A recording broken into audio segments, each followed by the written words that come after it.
All right, so my name is Kevin Flurledge. I am a senior analyst and Tableau developer at a company called Unifund, and I got this sort of thing in the way, and let's try to get it out of the way.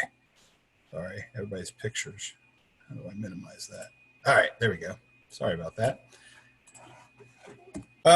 You may know me from the Tableau community. I'm pretty active, and this is my identical twin brother, Ken Flurledge. So we share a website called the Flurledge Twins. You see on Ken's, so that's me on the left and Ken on the right. You see on Ken's shirt, Zen Master. So Ken's been using Tableau about 2 years longer than me. He's a 3-time Zen Master. And if you don't know what a Zen Master is, it is a real thing. It's not just some goofy title that people give themselves. It's something that is, you're nominated by the Tableau community. And I think there's like 3 categories: being a master, being a teacher, and being a collaborator. You're nominated by the Tableau community, and Tableau actually chooses those people on an annual basis. And there are, I believe right now, 42 of them in the world. Ken is 3 times Zen, and I was lucky enough to join him as a Zen this year. So we got identical twin Zen Master brother, so it's kind of fun. Aside from being a Zen Master, I got this panel here, I got to get it out of the way. All right. Aside from being a Tableau Zen Master, I'm also a Tableau Public Ambassador. I'm the 3rd most favorited author on Tableau Public, which is pretty cool. I've got 4 Iron Viz top 10 finishes, and I also co-lead the Cincinnati Tug. So I actually live in Kentucky, just south of Cincinnati, and I help to lead the Data Fam Community Jam, which you guys may have attended. We started that when the whole COVID thing came about, and we wanted to do some big virtual sessions. So we've had a lot of good luck with that. We've had Tableau's backing on that. So it's been fantastic. If you follow me on Twitter, you follow me on LinkedIn, you may know that a couple weeks ago I was diagnosed with COVID. It was pretty rough. In fact, I being a data guy, Tableau guy, I created a viz on. Here's kind of my symptom tracker. So you can kind of see 5 or 6 days into it, it really got bad. I got some bad fatigue and runny nose, and headaches were pretty awful, and sore throat was one of the worst I've ever had. But you see this one right here is loss of taste. So I actually couldn't taste anything for 19 days straight. Oddly enough, today I got a little bit of taste back. I was able to taste some watermelon, and my daughter likes to test me out, and she dumped soy sauce on my tongue, and I was able to taste it. We started jumping up and down, all excited. So that was pretty cool. In fact, one of the things we've been doing, and maybe you've seen this, maybe you haven't, and I'll probably have to narrate this, but my daughter has had a lot of fun with this. And this is my daughter right here. And she's like to make little treats for me. So she decided she was going to make me a topping for my ice cream. So she's putting some vegetables in there, some pickle juice. I think she puts, fast forwarding, some soy sauce, barbecue sauce, chocolate syrup, hot sauce, and some maple syrup. And then, blends it all up. Everybody's, if you got a weak stomach, you might want to turn your head. Puts it on ice cream. Actually, it looks pretty good if it was like chocolate or something. But then we do a little taste test here. If you can hear it, more proud of you, Kevin. Thank you. Yeah, and you'll see here I say I got nothing. Can't smell, can't taste a thing. I even can tell because I went back for more. So we've been having a little fun with that. Now that my taste is back, maybe I don't want to do that anymore, but I promised people that I think I've created 4 videos on my tastes, and I promise people that when my taste is fully recovered, I'll we'll have the sequel to all those different videos, and I'll do it for real with actual taste. So that should be fun. So, all right. So enough of that. I'll talk about this presentation. So most of my presentations are pretty technical, how to, I've done a lot of stuff with parameter actions and new features at the conference. Ken and I presented together about, advanced charts. So it's been really mathematical, really technical. And like Valley, I have a degree in math, so I really enjoy that stuff. But, you know, things like fixed LEDs, new features, dashboard, action, spatial analysis, Tableau prep, those are the kind of things I typically present on.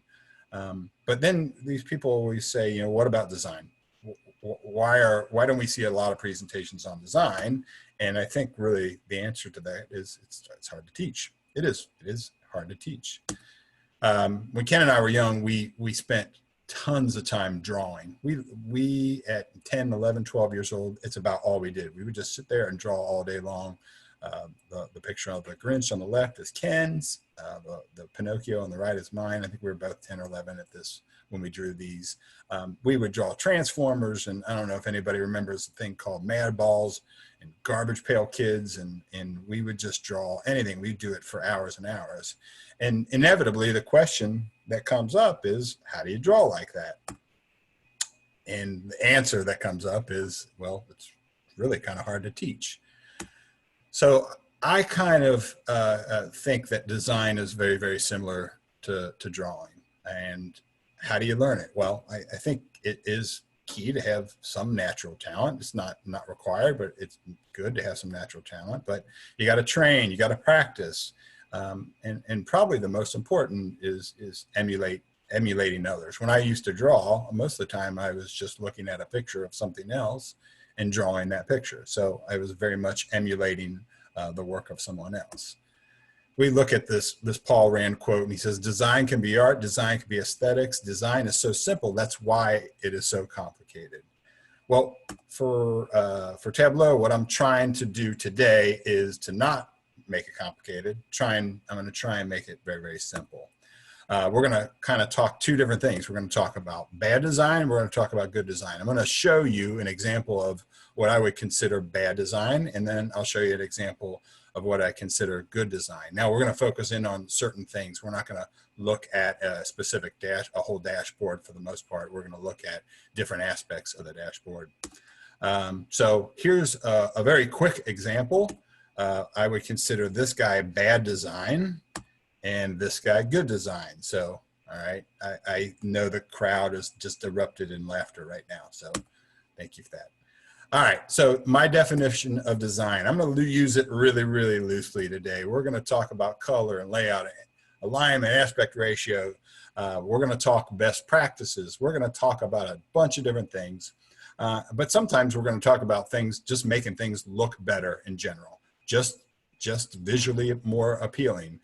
Sometimes we'll talk about, you know, best practices so that, you know, somebody with some sort of vision impairment might be able to see your visualization better. So it's going to be a very loose usage of the word design. And I'm not going to try and teach everything. I'm not going to do some of the crazy stuff that we see out there. Somebody new on the scene is Judith Becker. She's doing all kinds of stuff with design, really cool stuff with Illustrator. We're not going to talk about that. We're going to really just talk about some really simple things to improve your design and keep it all within Tableau. No reason to take notes. I mean, I guess this will be recorded, but I also have a full blog post on this that breaks down every single thing I'll go through today. So if you want, take a snapshot of that and you can come back to that anytime. There's a viz that goes along with it, and that's what we'll work through mainly today. All right, so I'm going to spend the rest of the time in Tableau. And it's a little bit small, but I think we're going to deal with it. I'm not going to put it in presentation mode just because it's a little bit easier to kind of walk through this. So this is kind of, I told you before, we've got an example of bad design. We've got an example of good design, and we're going to focus in on certain areas. So in this, we're going to focus on titles. So, all right, so let's just get to it. So titles. This example has no title. This one does. I think it's really, really important to add a title. Pretty simple. Cole Knaflick talks about adding a title that it is a question, and then you answer that question within the visualization. I'm not going to suggest which is better, what kind of title to use. Just give the thing a title, give your users some sort of idea of what they're going to be looking at so that they don't have to try and interpret it by immediately just going to this chart. So give a title, very simple. All right, grid lines. So if we look at the grid lines on this bar chart, grid lines can be really, really helpful, but you don't want them to be the star of the show. And if you look at this bar chart, for me, the only thing I see is those grid lines. They're really dark. They're really bold. There's a ton of them, and it's just really, really distracting. So what you want to do is take those grid lines and really put them to the back and make them part of the show, but not the star of the show, right? So what I typically do is, if you got horizontal bars, you don't need horizontal lines to go along with it. So I typically get rid of those. A lot of people remove them all together. I like to use really faint grid lines. I like to make them really light, make them dotted. And here we have them every 20,000. I've got them every 50,000. This really gives us, even without labels or a tooltip, we can quickly understand that phones and chairs is probably around $320,000, $330,000 in sales. So it gives some nice information, but it brings those grid lines to the back and not to the forefront where it's overly distracting. All right, hex maps. Hex maps, I got 3 different examples of hex map problems.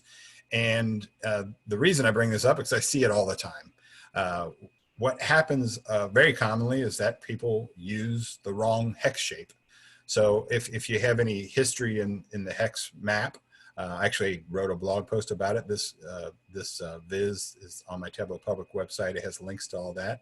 So Matt Chambers, really started with Brittany Fong, and then Matt Chambers actually just manually developed the coordinates system, X, Y coordinates on a scatter plot for these hex shapes to fit in really, really nice. And he designed it using what I call vertically oriented hex shapes. They point up and down. But a really common problem is that people use the wrong hex shape. They use horizontally oriented hex shapes. And as you see, they don't fit together very well. This is a really, in my opinion, very sloppy looking when you have these sort of odd spaces in between. When you use the hex shape that's it's intended for, they tessellate. Luke Stanky loves that term. He named his company Tessellation. They tessellate. They fit together really, really nicely like a puzzle. So use the right shape, number 1. And you can draw this shape in PowerPoint if you want. It's just a hex and make sure it's pointing up and down. I also commonly see where people just leave a ton of space, and there's really no reason for it. It's kind of harder to read. They're spaced out. And to be quite honest, I just think this one looks way better than this one. So I tend to tell people, make your hex shapes as large as you can without overlapping. And I should note that some people use shape files for hex maps. I tend to use the shapes because I like a little more padding. Luke Stanky actually created a very nice hex map shape file that has this kind of nice padding in between. So you could use that. Again, it's in that blog, but I tend to just use the shapes and make them the size that I want. And then I also see where things get squished. This one shows, very little vertical spacing and a ton of horizontal spacing. And I see this so often, and it's just so simple just to add some padding or stretch your sheet and just make the spacing consistent throughout. It just looks so much cleaner, so much nicer, a lot more polish to it. So just make your hexes as large as possible and make the spacing the same all the way around. All right, we'll talk about rotated text. This is Jeff Schaefer. So Jeff Schaefer's a 5-time Zen master. I actually worked for him at a financial services company. And one of his big pet peeves is rotated text. And if you look at this chart on the left, and I don't know if you can see me, I literally have to sort of rotate my head here to actually be able to read those labels. And there's just really, really no reason for it. So what I tend to do is you can add an additional blue pill and get that year up at the top. And then really all we need is 1 letter. I mean, if you have less bars, you could show the first 3 letters of the month. But in this case, it's really quick and easy to see. This is December of 2017, and this is September 2017. It's much easier to read than us having to kind of turn our heads and read those. So I always prefer horizontal text, not vertical text, even if you have to kind of remove some of the information. It's a lot easier to read in the long run. This is also a Jeff Schaefer pet peeve, and I don't think it started with him, but is floating bars.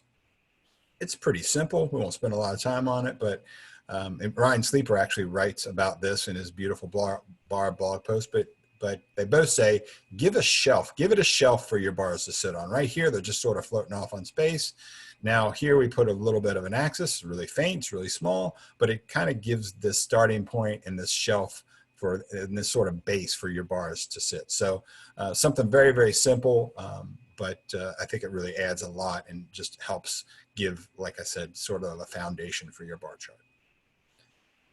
All right, we have, and just to kind of let you know, we're gonna run through a bunch of these. So we're just gonna keep doing it and doing it. I think I've got 26 different examples, so kind of bear with me here. So categorical colors. So here's just a Superstore Viz looking at category, sales by category. And we've got category on color. And really, it adds nothing to the visualization. We have a label for the category. And we can see the length of the bar. So the color is doing nothing. And in fact, if you read articles on color usage, they'll say that the color is actually doing something. And what it's doing is making your user try and interpret what the color means. And in this case, it's categorical.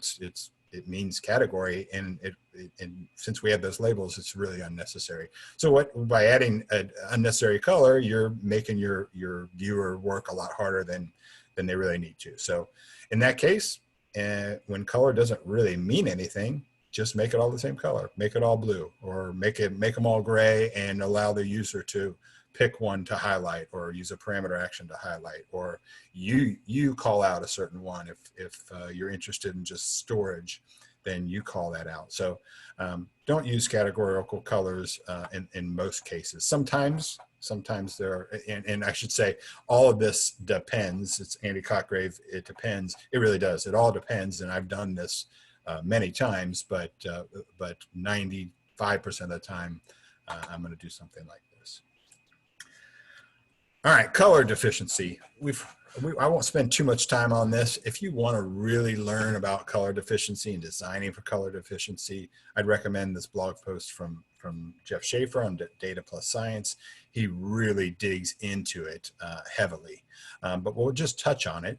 When you are designing a dashboard, it is very key to design for color deficiency. My dad is one of the, 8% of males that is colorblind.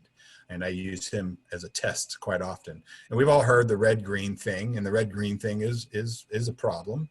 But there's all kinds of other colors that are problems as well. So you see this brown and red. For me, the brown and the red are very, very distinguishable. And then we have a good example where we have this sort of orange and blue. Now, if I click here to simulate, and it's a little bit small, but here's what I just showed you. And if you see these colors here, those are red and browns.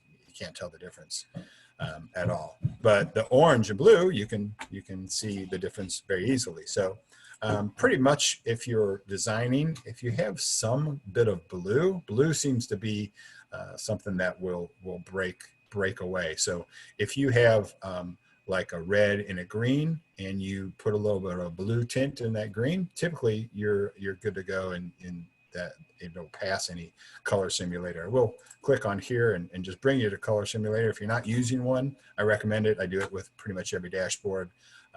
And what it allows you to do is just upload an image, and then you can kind of click through and see where these things fail. So this one, you can see they all look very, very similar, where they look quite a bit different with normal vision. So I'd recommend using one of these color simulators. Again, there's a link to it in my viz, my blog post. This is just a visual thing for me, honestly, and just don't make these. I see this all the time where people want to fill space and with like a highlight table, and they make it really, really wide to fit the entire dashboard. Don't do it. It does make it harder to read, harder to compare the January values to the December values, but in general, it's just ugly. It just isn't very visually pleasing. So certainly recommend making these almost square. They don't have to be exactly square. I try to make them close to square. If your numbers are a little bit larger in the millions or something like that, can't make them square, but I tend to try and eliminate any of this the space out to the left and the right when you don't need to. It's just more visually pleasing. All right, stacked bars. I see stacked bars a lot. stacked bars have their place. I mean, the nice thing about stacked bars is I can see this grand total. I can tell that Q4 outperformed Q3 and outperformed Q4 of 2017. So that's good. And there are tricks to making stack bar charts work. I will show you this blog post really quickly. That is the wrong one. This is from Ryan Sleeper. If you don't know Ryan Sleeper's work, the guy's amazing, but he uses an action. You can use a parameter action if you like. And what you can do is send that value to a parameter, and then you can resort your bar. And what happens is these bars where we can't compare the red because it's on top, it sends it to the axis, and now they're really easy to compare. So I use this technique a lot. So this is a really great way to make a stacked bar chart interactive to where your user can really compare the sections of that bar chart versus trying to compare them when they're sitting on top of another bar. So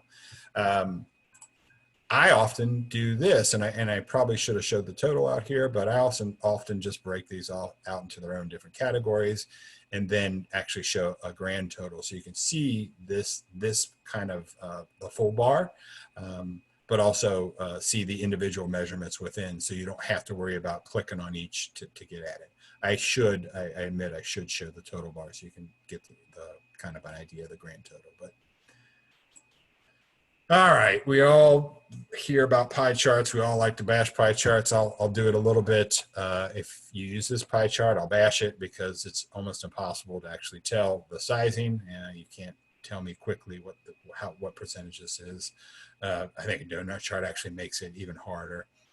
If you're going to use 2 or 3 slices in a pie chart, I think there are use cases. I use them every now and then. I've seen Steve Wexler use them in the visualization. It's pretty quick to see that this is some small percentage, less than 25%. So I could probably do a good job, even without this label, of estimating this at around 19, 20%. So I think it's okay with 2 slices. But I say very clearly, in most cases, show most 2 or 3 slices in a pie or donut, or just use a bar chart. So I do think that a bar chart is probably better for most of this, just because you can compare the sections a little bit easier. But there are use cases for part to whole that you might want to use a pie and just limit it to 2 or 3 slices. All right, I'm not going to debate whether radial charts are something you should use. I like to build them. They're fun to build. I don't use them at work. I don't have a single one that looks like this at work. In fact, we don't have a single pie chart on our server at work. But if you're going to use them, or if you're going to even use something like a waffle chart, which if you attended the chart chat with Jeff Schaefer and Steve Wexler and Amanda and Andy Cotgrave this past week, they talked about waffle charts. But one of the key elements with radial charts and waffle charts is just for the beauty and for other reasons, don't squish them. This looks really nice. This looks really weird. It's not intended to be like this. It's intended to be a circle. And the other fallback is, I mean, we could argue that radial charts don't do a good job of this in general, and this could be a bar chart and work way better. But if we were to use it, this segment here is supposed to be the same length as this segment, but this one's squished. This one's much shorter than this one. So, and the same with a waffle chart, just visually, it looks yucky. It doesn't look very nice. So keep your aspect ratio of waffle charts, of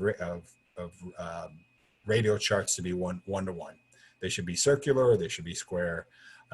And if you do that, they'll look a lot nicer, a lot more visually appealing. I think I'm going to have to move pretty quickly, so I'll stop yapping so much, and we'll talk about labels. Don't overlabel. Don't want too much junk on your charts. So what I always tend to do is just be selective. I tend to label the first and last, the min and the max, those types of things, so that you can get a little bit of information. To be quite honest, I've got the axes on here. We probably don't need the labels at all. We can see pretty quickly that this point is around 50,000. This point is a little over 80,000, and we probably don't need the labels. So label points of interest, label beginning and end, mins and maxes. Just be selective. Don't do this. Icon usage. Chantilly Jagannath is one of my favorite people in the Tableau community. She's a Tableau Zen master, brilliant, just a cool person. Everybody loves her. And she did a design presentation at the Tableau conference where she talked about this as well. And she really just talked about icons. And it's so simple, but we see this as a mistake all the time, is if you're going to use icons, use the same style, use the same fills, use the same color, you know, types of colors. So on the left, you see we've got this square bowling icon in red. And then we have boxing. It looks like a cartoon and it's filled, and it looks totally different than the first one. And then the soccer ball is a little sketch. It's like, these are not consistent. They don't look the same at all. In the right, you can see the consistency. They look really, really nice because they're the same fill, they're a circle, they're the same designer, I believe. So even if you can get an icon from the same designer, that's the best. So if you're not using the Noun project, the Noun project is like, they have running a deal right now for like $30 a year. You can download as many icons as you want. You can use them for work or for personal. And it's $30 a month. Everybody on this call should go get a membership to the Noun project. They have millions and millions of icons, and these are all just in the same project or folder. I can't remember what they call them, and they all are very, very consistent. With maps, I recommend you read this blog post from Jeff Schaefer. A lot of stuff from Jeff Schaefer because the guy does tons of awesome stuff. But minimalistic maps. This sort of square background thrown on a white background visualization is very, very distracting to me. It's, first off, we don't care about Mexico. We don't care about Canada. We're focused on the United States. We don't need this information. So I always recommend that people utilize, excuse me, utilize no background. Get rid of the base layer if you can. Now, this doesn't always work because if I'm missing states, then where those states are going to disappear. There's ways of doing that. You can bring in a background map, or you can bring in the chart with all the states and float one over. There's different ways of handling this, but generally speaking, if you can, I always recommend that people get rid of the base layer. This looks so much more clean than this, and it doesn't feel obtrusive when I'm got this nice white dashboard and then I run into this sort of squared off bluish color. It's just hard to look at. I should mention that I really prefer, if you can, to use a shapefile for this. This is a shapefile of the United States. I got this from Sarah Battersby. I'll be writing she posted this on the community forums, but I'm probably going to write a little blog post on how to connect to these. But first off, this looks really nice. This curvature makes this map look really nice, but it removes that the problem with Alaska being so large and out there, because the shapefile brings Alaska and Hawaii down below. So if you can use a shapefile, I'd highly recommend it. Ken, my brother, used this in Iron Viz last year. That, of course, is going to refresh on me. It just looks much, much nicer. All right, and transparency. So if you're ever going to have any sort of overlapping marks, jitter plots, scatter plots, dot plots, dot strip plots, any of those type of visualization, make sure that you use some transparency. I see this very often, and what happens is I can't tell the density of these marks in here. I can't really see where one starts and one ends. So I recommend knocking down the transparency. It doesn't have to be a lot. I usually use 50, 60%. I think that's what this is set at. But I also recommend putting a border on it. And some people like to use like a dark gray border. I've seen that very commonly.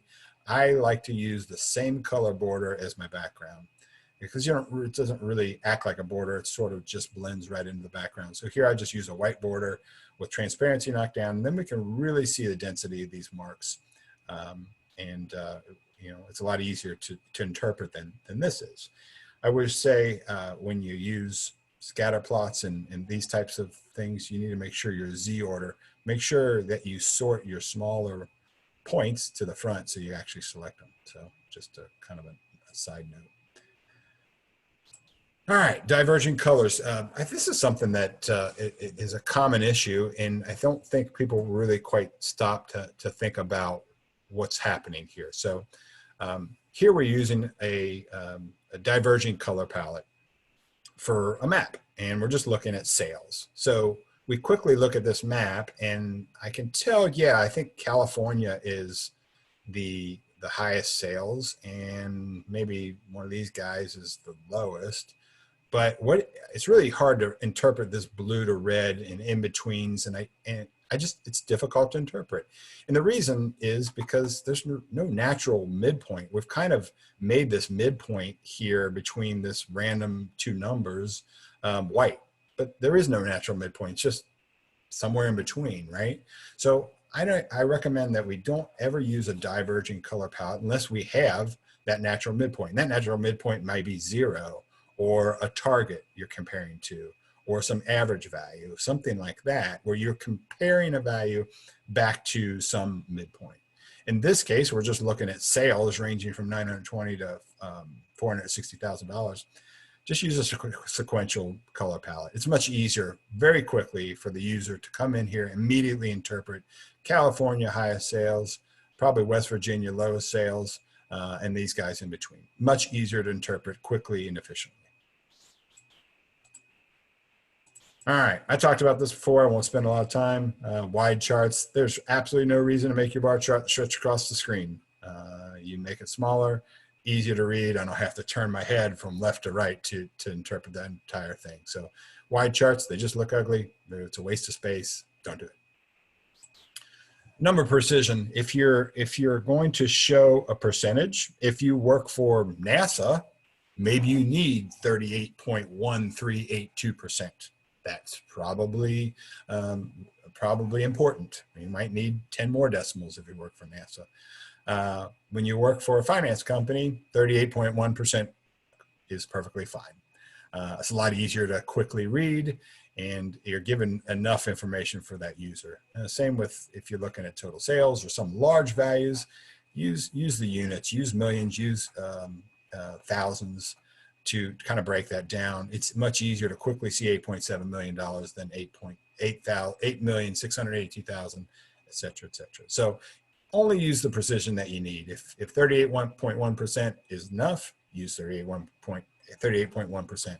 Don't overcomplicate it. I almost never use 2 decimal points in anything that I do. Even when I'm showing small dollar values, I almost always round it to the dollar. It just, it's that level of detail is very rarely needed in a visualization unless you need to be really, really precise. Be careful with color encoding. If you look at this to the left, we're looking at profit, and we're looking at profit by segment, corporate and consumer. If I look down at this visualization, I'm probably going to assume that I'm also looking at corporate and consumer, because I've already told you as a user, yellow equals corporate and blue equals consumer. In this case, I switch it on you and I make furniture yellow and I make office supplies blue. This can work if you're very clear on your labeling, but I typically tend to avoid it. Now, if you had like 8 of these charts in here, I wouldn't recommend using 16 different colors. It's far too much. But you do want to be careful with your color encoding. You don't trick a user into thinking something that is not. So I think this is a much better example here, where we're using 2 different colors for corporate and consumer, and then 2 different colors for furniture and office supplies. Again, if you're very clear in your labeling, it might not be a problem.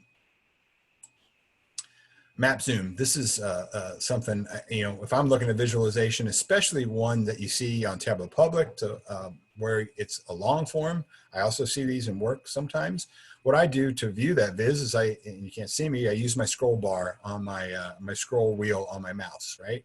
So if I'm doing that on this map, you'll see it scroll in and scroll out. Well, that's really kind of annoying. And the reason that happens is we're not locking this. So if you're using, and we're showing these controls and we're not locking them. So if you're using a map where the user doesn't need to explore, like this is a really simple map, just plotting a couple of cities on the state of Ohio, you don't need it. Turn those map layers off, turn those options off. And so I'm scrolling on this one, it's scrolling all over the place. I'm scrolling on this one, it's not doing anything. So just turn those off if you don't need them. It just makes a lot more pleasant experience for your user. This should go without saying. Make sure you align your charts. These are 4 different charts. I made sure that everything aligns up to the text, to the axes here, and you can just see how sloppy this is. This isn't lined up with this. This isn't lined up with this. This isn't lined up with this. Just make sure that everything lines up. You can use padding to do that. I would certainly recommend using tiling to do that. Even if you tile within floating containers, you can still align things a lot better than if you're just floating. So just make sure the stuff's aligned, and it'll just look a lot cleaner. It'll be a lot easier for people to read. This is more me. I know a lot of people like this, but I do not like the standard Tableau button. This is what comes in if you put in a dashboard navigation button, or if you put in a collapsible container button. Collapsible container buttons look a little bit different. I don't like those either. But I recommend you, if you're going to just pretty up and clean up your design, use a custom button.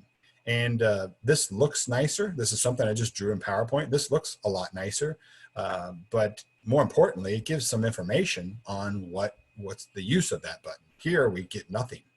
We can't really tell. We're just going to click it and find out what happens. So I have, if you're not aware, on my Tableau public site web page, I have a bunch of buttons that Ken and I created. We created every single one of these buttons in PowerPoint, all kinds of different varieties, different colors, different shades, different 3Ds, some very, very simple ones. So here's kind of like what I just used, just text buttons, all kinds of toggles. So all kinds of things. If you don't have, if you're not comfortable creating them in PowerPoint, you can download this template. Of course, again, it's going to refresh on me. You can download this template. It opens up in PowerPoint. I even have a little video on how to create them. And you can kind of create your own buttons with this template. So if that kind of is intimidating, don't be. Just use the template. So I just think this looks a lot cleaner, a lot nicer, and you give a lot more information for your users. Fonts is a really common issue. If you're not aware, there are only about a dozen web-safe fonts to use in Tableau.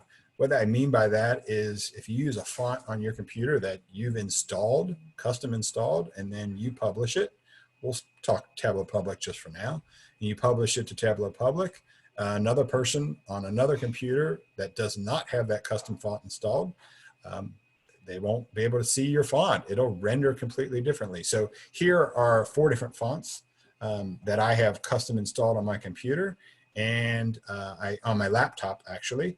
And so I created this visualization just showing these different fonts. And then I pulled up my home computer and looked at the viz. These fonts rendered like this. Very, very different. Looks like most of it's being rendered as Georgia, if I would have to guess.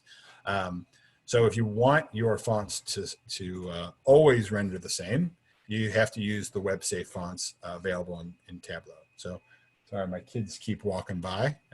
That's the life of working remotely now. But so these are the only fonts. I've seen different websites that say Roboto, even Tableau's site itself says Roboto is web safe, and a few others. I've done lots of tests, and I can say that they render differently from my laptop to my home computer. So be very, very careful. These are the handful that I know that always work. Now, if you don't want to use these fonts, you don't have to. What a lot of people do, especially on Tableau Public, is you write your text in PowerPoint and you save it as an image and you bring it in as an image. I do that in my public work a lot, and I do it very commonly in work as well, especially for titles. I will make a note that there are ways that you can install these fonts on your Tableau server so that everybody can use them. So if you were interested in doing that, you can just search for that, and there's some blog posts that write about that. And then last thing I'm going to talk about is white space. So white space is very key to having some flow. So this is a visualization I created last year, and I took out all the white space.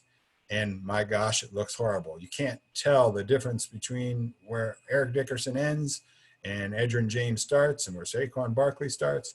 It just looks like garbage. It's really hard on the eyes, and it's really hard to follow. So if we just give some padding in between, some spacing in between, I think I'm using some blanks and some padding in here to kind of space these things out. You get a lot better flow. I can tell that all these 3 sets of charts go with Edgerrin James. These all or go with Eric Dickerson. These go with Edgerrin James. These go with Saquon Barkley. It gives it a lot more flow. And I would recommend you read this Whitespace blog post. This again, Ryan Sleeper and Jeff Schaefer getting tons of shout outs on this just because they do great work, but great blog post on how to use Whitespace.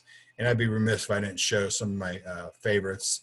Pradeep Kumar, if you don't know Pradeep, he is just a master of Whitespace. He just does such a great job of providing space between his charts and allowing it to be really flow. And another one is I'll pronounce it wrong, but Robert Janizik. He does a great job with spacing as well. He loves to do one chart. And this probably to take a long time to load, but this is most recent viz, just incredibly technical, awesome viz. But you can see just the space. He just gives it plenty of room to breathe.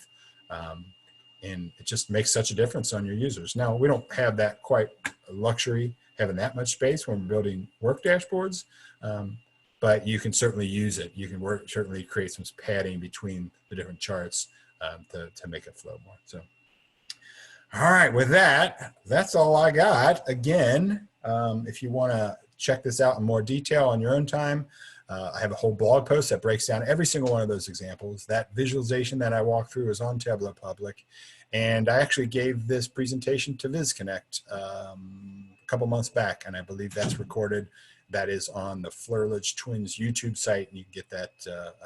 Yeah, just go to YouTube and search for Flerlich Twins, and you'll see it. So, all right, I appreciate you guys having me. Yeah, thank you so much, Kevin.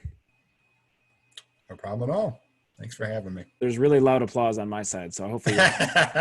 And just like the laughter on my my drinking vegetables on my ice cream, right? Got it. Yeah, awesome. Well, we do have a little bit of time for if anyone has questions for Kevin. I'm going to try scanning through the attendees list to see if I can mute you if you want to raise your hand, or just post to the webinar chat too. There was one that I saw earlier about, sorry, my house is super loud right now. There was one that someone chatted earlier about whether or not you could do like a 45-degree angle label. I don't think you can, but I'm going to pose that question out to the experts. Yeah, you can rotate it. You can make it vertical or horizontal. You don't have that Excel ability where you can rotate that label all the way around. I'm not kind of glad about that. I mean, I don't think you should use the rotated labels either. So, but yeah, to my knowledge, unless you did something really, really tricky, it's either vertical or horizontal.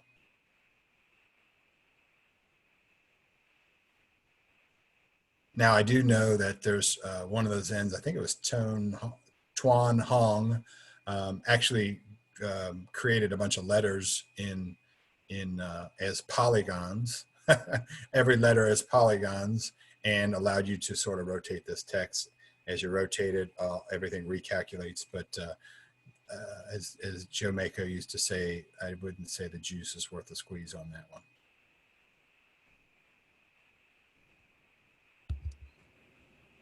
Great. I am scanning to see if there's any other raised hands or questions out there. Great shirt, Jim, by the way. Nice. You guys coordinated. We did. And we have the same haircut, too. Yeah, I'm slowly moving into that bald area. Well, great. Well, thanks again for taking the time, Kevin. No problem. Appreciate it, guys. And next, I'm going to hand the reins over to Vince, who's going to give us advice we all need during these trying times, some relationship advice. All right. Let me make sure. All right. Hey, everybody. My name is Vince, and I am here today to talk to you about relationships. Now, that word can mean a lot of different things to a lot of different people. It might bring up feelings of comfort or apprehension or wistful longing or pure unadulterated rage. But hopefully we steer clear of that last one. So what's my context for talking about relationships? What's the perspective through which I view the world around me? For me, the relationships in my life center around two groups, my family and my data fam.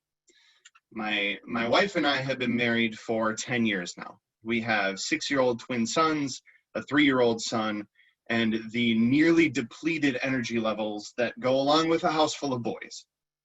They are the bedrock of my life, and navigating the interrelationships between all of them has been a lesson in empathy, communication, forgiveness, humility, and strength. And relationships can be tricky to understand in our house. On any given day, perhaps Nick said something kind to Zach, which made Luke feel out of place. So my wife comforted Luke, which made Nick feel left out and questioning whether being kind was actually worth it. And then Zach accidentally broke Luke's Lego creation. So Luke retaliated and broke Nick's Lego creation by accident, thinking it was Zach. So now everybody is crying, including my wife. Somehow I'm at fault. And all of this is happening in the middle of my super serious conference call. Life, like data, can be pretty messy. Now, the other group in my life is my data fam. These incredible people have been there for me in a way that I could never have anticipated, not only to teach, but to inspire. There are plenty of software-centric communities out there that do a great job of answering questions when you get stuck.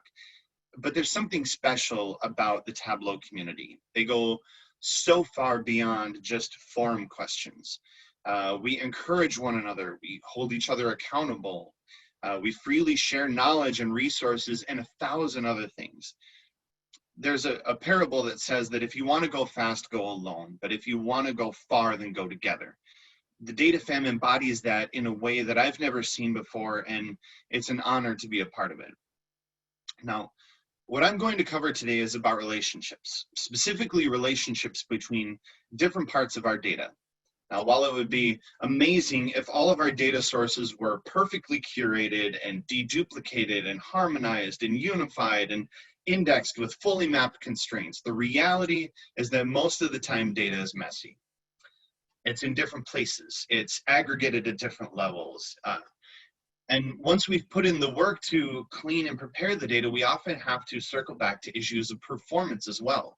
How can we streamline our data? What could we remove from our data while still being able to do our analysis?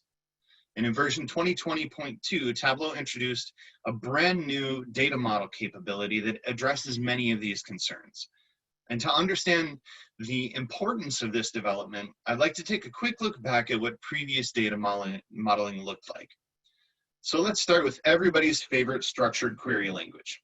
Using SQL, you can design and prepare your data in almost any way that you'd like.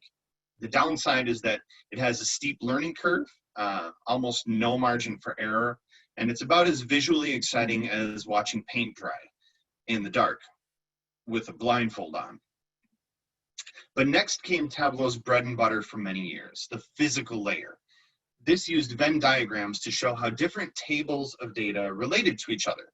And this method also allowed for both joins and unions and left you with a single flat table of data that you would use to do all of your analysis. Now, the upside was that it was a visual presentation of your data, which made it easier to see all of your data and understand how it was related. But the downside was in flexibility and performance. But we'll touch a little bit more on those later. Now, Tableau's new data model describes how elements of your data relate to one another, but doesn't actually perform the data retrieval until needed. And you can still see and understand how each element of your data relates to one another, but the process by which Tableau queries the underlying data and returns a visualization is done dynamically and with much more precision. Now, on the surface, this may not seem like a very big change. Tableau calls these relationships noodles, which adds a bit of whimsy to the underrated development, but it's a significant change under the covers. So let's take a look at an example. Now, while our beloved Superstore is still wonderful, it's a bit of a best case scenario when it comes to a data set. It's clean, it's polished, and it's a great learning tool for how to visualize data. But it's not exactly realistic, at least not compared to any real world data that I've ever worked with. There are no holes in the data and everything is formatted correctly. It's beautiful. Now, with the release of Tableau 2020.2, a new data set was created called the Bookshop. And the Bookshop feels a bit more down to earth than Superstore, honestly.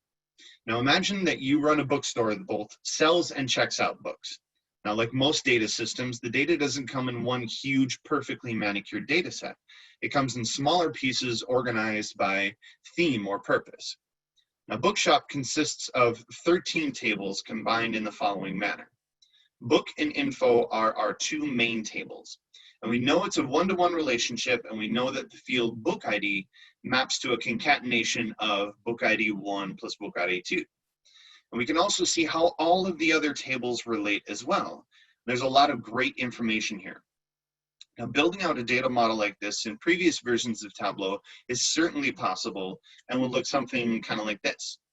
Now, here you see the book table as our main source of information. And by joining all of the other tables and unioning the sales tables together, we're able to create a data model that could fuel our analysis. But let's consider the following business request. Which genre of book has the least amount of staff comments? Now, both the genre field and the staff comments field are in the table named book.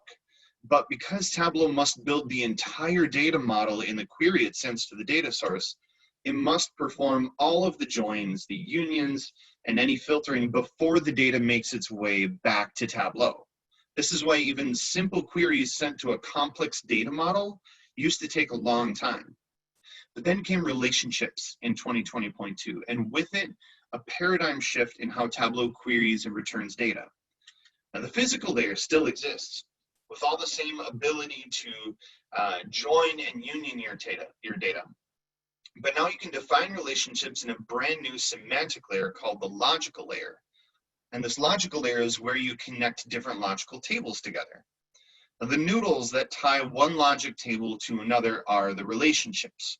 You can think of this as a set of rules that describe how the data in one logical table relates to the data in another. And these logical tables act kind of like containers for merged physical tables. Now, a logical table can contain a single physical table, or it can contain multiple physical tables that are merged together through joins or unions, right, like we're used to. Now, one of the big advantages of keeping our data in separate logical tables is that when Tableau queries the data source, it only queries the tables that it needs to in order to return the data. So if we need two fields from the book table, we're going to query just the book table.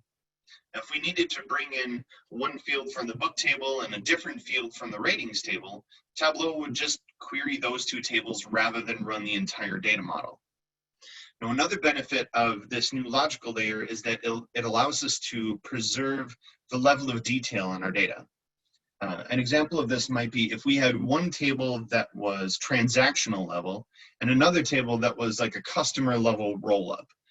Now, typically, we would have to begin our analysis by normalizing the data to the same granularity and then aggregating it using complex level of detail calculations. And once that was done, we would need to ensure that all the proper filters were set to context where necessary, that Tableau's order of operations was managing the data correctly, and then all of the relevant or associated visualizations using that data were functioning as expected. Now, however, we can keep both levels of detail native in our data and use whichever aggregation makes sense at the time. We don't lose any of our data in the process. Now, Kevin Taylor put it really succinctly this way. Traditionally, Tableau will perform the joins and the denormalization that it needs to. Then you build your visualizations to show your analysis. But now we just identify where the tables are and how they relate to one another. We'll do the joining and everything later as we need to, but for right now, we'll just outline the rules for our data. And that way, our data set will be custom tailored to our needs each and every time we take another step in our analysis. Now, joining in Tableau can get messy too. I've occasionally found myself needing to perform a join that isn't one of the native options in Tableau. The native options are inner, left, right, and full outer.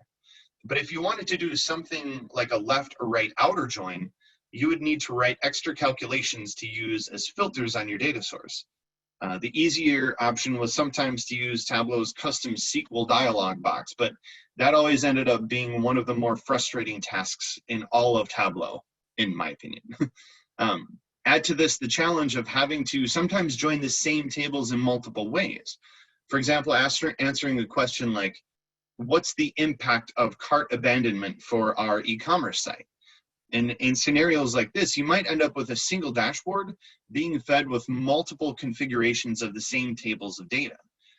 And having less data sources that can answer more analysis questions is a huge boon to simplicity and makes management and maintenance much easier in the long run. Now I wanted to, I kind of wanted to show you guys a demo and go through a bit of some of the visual differences. And so, give me just a sec. So, in Tableau now, we are connected to our bookshop data source. And as you can see, there are several different tables within our data. And so we're going to harken back to kind of that diagram of how our data is related to one another. And we're going to build that out together. So our main table of information is the book table. You see books got a few columns, and if you remember, it was left joined to our info table. Now, because we know that there's always going to be a one-to-one relationship, we want to adjust this logical table to include two physical tables. So we double-click to go into that logical table. We're going to bring info out, and we're going to join it just how we're used to, with book ID equaling a concatenation of book ID 1 plus book ID 2. We can see that once we perform that join, we're retrieving the data that we would expect.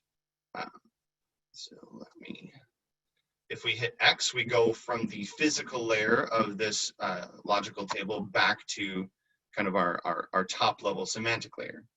And now we can start bringing in all of these other tables of data. And when we start to bring one out, we see that noodle that Tableau has been talking about. And when we drop it, it will offer a suggestion of how these two elements of data are going to be related to one another.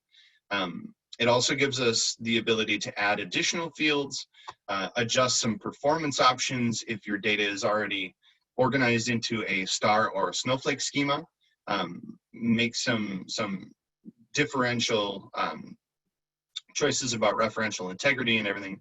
For right now, we're just going to leave those as is, and title is the way that these two tables relate to one another. Now we're going to bring out checkouts, which matches on book ID. We're going to bring out ratings, which also matches on book ID. Series matches on series ID. We'll automatically bring that one up. We're going to bring out edition, and edition matches on book ID. This is straightforward and simple. But now we're going to bring out publisher. Now, publisher is a table that is related to edition on this pub ID field. Now, this pub ID field isn't included in our first table. So I'll show you what happens if we bring out publisher and we drop it here. It's not going to find an element of the data that it assumes would be a match, which is correct. So if we want to change that, we're going to click this little drop down in publisher. We have the option to move to. We're going to move this one to edition. So that's going to take this noodle, reassign it to edition, where it's able to make that that connection, that relationship exactly as we would expect. Now we have 4 different sales tables. So we know from our model that sales relates also to the edition table. But what we're going to want to do is we're going to want to union all of the sales tables together. ISBN is the field that we're matching on. So we're going to double click on this element to go into the physical layer. And now we're going to select all of our additional field or tables. We're going to drag them up to union them, just how we're used to doing in Tableau. When we exit this, we can see that we've fully built out our data model with all 13 tables joined and related to each other as we might expect. If you need to adjust these relationships, you can click on the noodle to change the things that we had talked about. But let's go into our sheet now. So there's been a couple differences in how the data pane looks, and I wanted to specifically address those. So prior to 2020.2, your data pane was organized into two sections: dimensions on top and measures on the bottom. Dimensions on top you can think of as sort of column headers, right? These are categorical ways of breaking down our data. And the measures are the numerical fields, right? Things that can be aggregated, added up, subtracted, divided, that sort of thing. So the difference now is that because our data model consists of several different tables, we want to notice that it's showing it to us table by table by table. And each one of those tables now is divided out into what it deems to be dimensions or what it deems to be measures. This addition table is a really good example because it has a lot of column headers, has a lot of dimensions, and it's also got aggregatable fields that you would normally consider to be your measures. Now, one thing that some people have noticed right away is that previously, right down at the bottom of the measures pane, we had an automatically generated field called number of records. And what this did was, if you remember, I was mentioning that Tableau had built a single flat file of all of our data joined into one big grid of information. And so returning something like number of records made a lot of sense, right? You could just see what's the total size of my single flat file.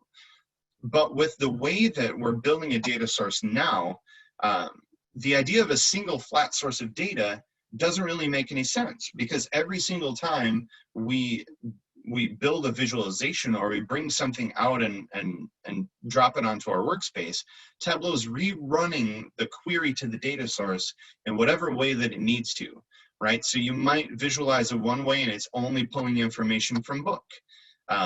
Or the next time you do it, it might be pulling information from book and checkouts and sales, right? So each and every time that you build a visualization, that some number of records is going to be wildly different. So the idea of having one field that can describe the overall number is counterintuitive. It doesn't really make sense anymore because the size of your data is dynamic now. Now, that's not to say that you can't get a record count for each individual table of your data. And you can see that at the bottom of each table, you have a field that is followed by count, right? So it'll be the name of the table followed by count.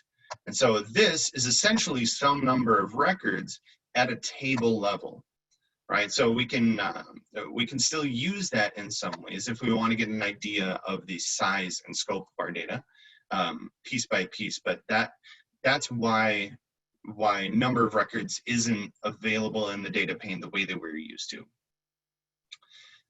And I would encourage everybody, let me bring up, if you search for Tableau Bookshop, one of the things that helped me familiarize myself most with the new changes in interface was to go through this and to actually build out this data set myself. You have the ability to download the raw data. You can download a hyperfile. You can really kind of go through this on your own. It's got some great information to build out a data dictionary for it if you want to add field comments. It's got just some great metadata about it. And it's also got some sample questions, right? So these are ways that you can use the new interface to answer some of the questions that you're used to asking and refamiliarize yourself as needed. And I won't go through them, but they've got some really great Easter eggs in the data set as well. I'm a huge fan of this new data set. The more that I've looked into it, not only because I'm a big fan of literature and reading, but my wife sells kids books. So the idea of having a data set that's all about books now is something that is very popular in my house. So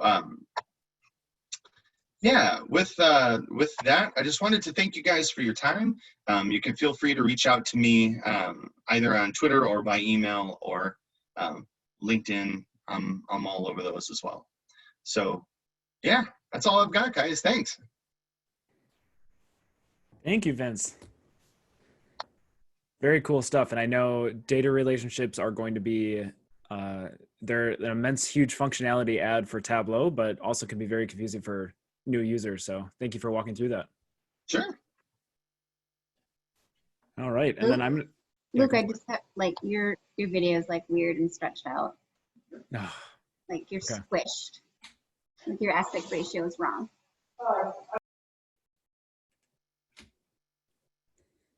we'll see if I fixed it or not. It might just be my quarantine face now. Great. All right. I am scanning the attendees to see if anyone has a question for Vince. Feel free to raise your hand or post your question directly into the chat.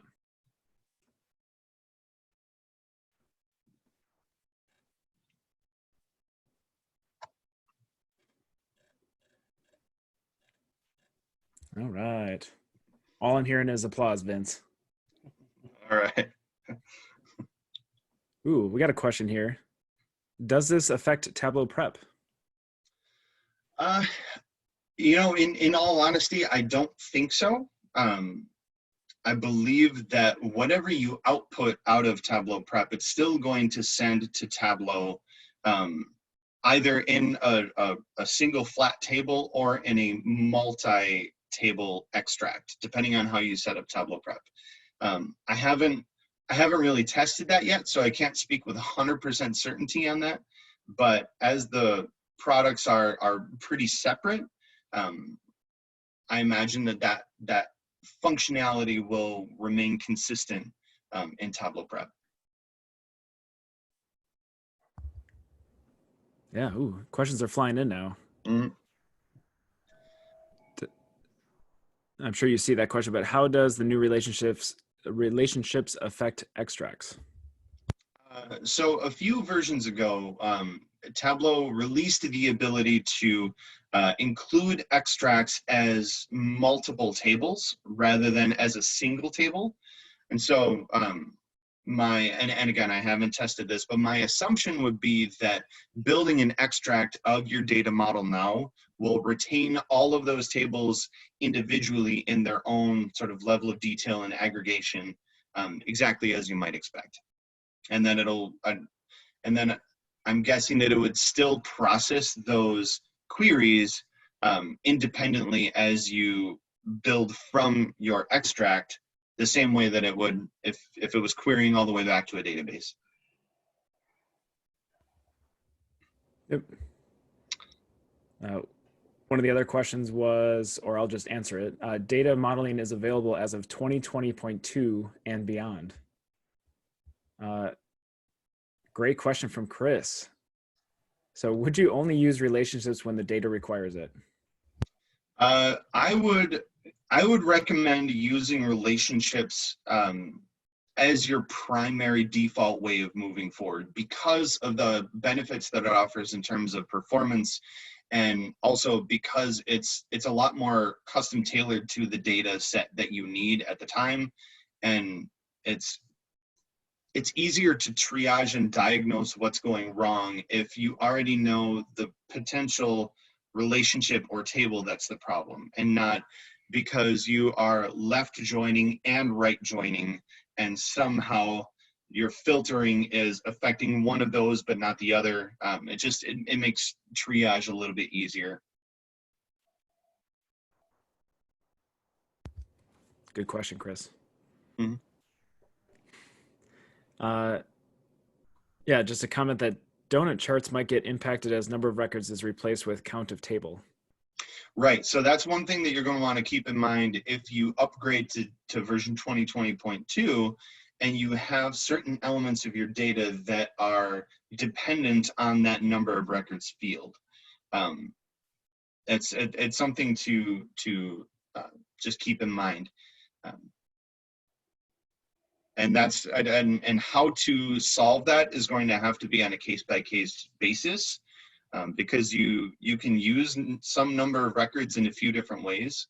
But if you run into any problems, like we mentioned earlier, I definitely encourage you to reach out to the Tableau forums, because there's a lot of people who are much, much smarter than I am at this kind of stuff that are willing and eager to lend a hand and help explain. So.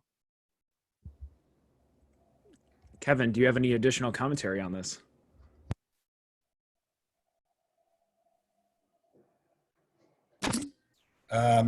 No, I don't. He did an excellent job of explaining it. I mean, I didn't note that you can create a number of records, and just number of records, if you look in any version prior to 2020.2, is just a calculation that's equal to 1. So it's just counting up the rows. So you can replicate that number of records. So if you're doing something like a donut chart, you might put min number of records so that you can have a dual axis. You know, you can create that calculation, and I'm not sure what happens when you convert over to what happens to the number of records, but you can certainly replicate it pretty easily. Just know that, as you know, Tableau, when you do those when you do those relationships, Tableau is going to use only the portions it needs. So if you've got a relationship of 2 tables and you're showing things on the view that's just related to 1 table, it's going to only send that SQL code for the 1 table. So you might get 1,000 records, and then you actually bring in a field from the other table, it might blow up to 20,000 records. So your number of records can change. It's actually a really good way to show what's happening in the background by using number of records. So, but no, Vince knows this stuff 1,000 times better than I do. So very well done, Vince. One other thing to sort of dovetail onto that, Kevin, that I wanted to mention is that in the data pane, on the left side of your screen, if you create a custom calculation that uses a field from a table and only uses fields from the 1 table, then the place in the data pane where you're going to see that new calculation is within that table. If you're writing a calculation that uses data from more than 1 table, or uses data not from any table, so like you mentioned, Kevin, a calculation just of 1, it's going to put that at the very bottom of the data pane, right? Because it doesn't have a specific table to assign that under. So if you wrote a calculation, you're not sure where it is, that might be an indicator of where to find it. So maybe I'll ask Vince a question, and just out of my curiosity, I think the new data model is really cool, and we found some really cool use cases for it, like, you know, which I showed hex maps. You know, I think we've probably all had a hex map before, and then we start filtering the data, and you know, Minnesota just disappeared and Ohio just disappeared, and then we have these holes in our hex map. Now you can use relationships to solve that issue, and there's some really great things, and I think it's going to be awesome. But I'll be honest, I'm a little paranoid, so I find myself double clicking and manually creating joins so that I know exactly what's happening. So I'm just curious, Vince, are you using relationships at work? Are you doing that regularly, or are you not even on that version of work? I'm just curious what your experience is with it, real world type situations. Yeah, so my most recent work project wasn't on version 2020.2 yet, so I haven't had a chance to use it in a business context. But for my personal development work that I've been working on, I've been really trying to explore it as much as possible. So if I have information in which I know there's going to be a hole in the data, I'll specifically set out a challenge for myself of identifying where those holes are. Right, so you know, if I'm looking at sales data, I want to see all of the products for which there are no sales at all. Right, so that would have been a hard thing to do in previous versions of Tableau, because it just wouldn't return a row of data if I was saying only show me the holes in the data.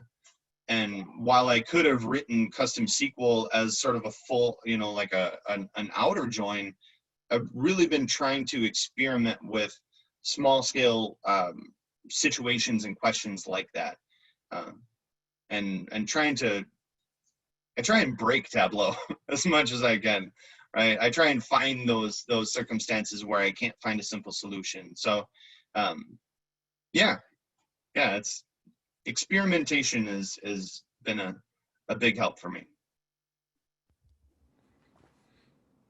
Hey guys, sorry if you already covered this, but Luke, did you see there was a question from Katrina about performance? I must have missed that one. Please do tell. Yeah, she's just asking if there's, yeah. Have you noticed a big difference in dashboard performance with Noodles? I have, but so far just when I do performance recording, because in my personal projects, the scope of my data isn't big enough to see massive changes. I mean, I could always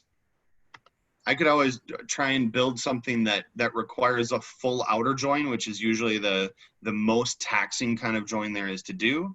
But yeah, everything that I've read, the documentation and publication from Tableau has sung the praises of the improvements in performance with Noodles. So I would assume that performance is consistently a little bit better with relationships because it's not having to run the entire data model each and every time.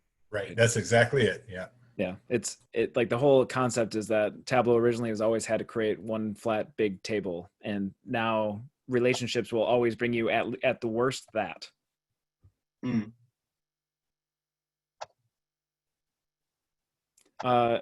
One last question here. I think it's kind of a fun one. Do data relationships replace some of the common use cases for data blending? Ooh. Data blending is something that I've always tried to avoid if at all possible. I sincerely hope that it replaces the need for data blending, because the challenge with data blending is that there's a lot of unknown, right? So like, especially if you're using data blending on data sources where you don't know what the next iteration or update of that data is going to be, there's a lot of potential problems for why data is not coming through, or why all of a sudden your numbers are blown out, and it's not just a matter of figuring out what the data in your original table looks like, but maybe your relationships are set up in a way that it's double counting or blowing those numbers out. So, which is part of why I've always tried to avoid data blending unless I absolutely had to do it. Right. Yeah. So, For me, I think it's still like there's a necessary evil where you have to use data blending because two data sources can't speak to each other. So unfortunately, like data relationships make what has always worked even better. And then there's the edge cases where data blending, hopefully you can avoid it, but sometimes you can't. yeah. And, you know, on that note, it's a new development, right? So there's always going to be a little bit of kind of growing room when it's first getting started. So if you're running into a lot of scenarios like that where relationships aren't doing what you need them to do, and you're having to revert back to data blending, check out the Tableau ideas page. Submit that as an idea and just say, you know, I don't know if there's a better way to do this, but here's the problem that I'm running into. And yeah, you never know what ideas are going to become product developments down the road. So don't hesitate to reach out in that way.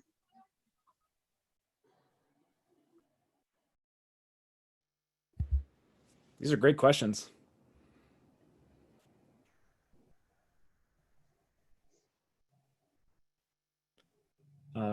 Let me know if I missed any, panelists.